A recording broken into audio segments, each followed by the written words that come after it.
बिस्मिल्लाहिर्रहमानिर्रहीम।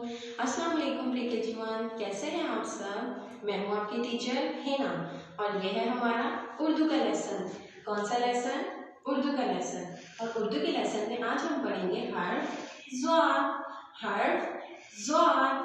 ज़ाद से ज़ईफ, ज़ाद से ज़ियाफ़त, ज़ाद से ज़र्ब, ज़ाद से ज़ाया, ज़ाद से ज़ईफ, ज़ाद से ज़ियाफ़त, ज़ाद से ज़ाया, ज़ाद से ज़र्ब, ज़ाद के ऊपर एक नुक्ता।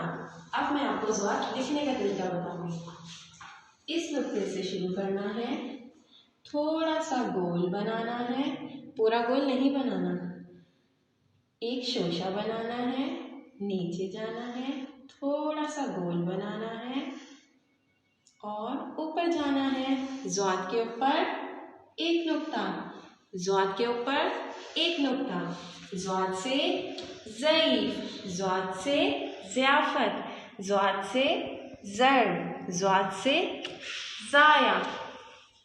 ओके प्रिय जीवन, अब हम अगली वीडियो में अगले हर्फ के साथ आपसे मिलेंगे। तब तक के लिए अपना ख्याल रखिएगा। अल्लाह हाफिज़।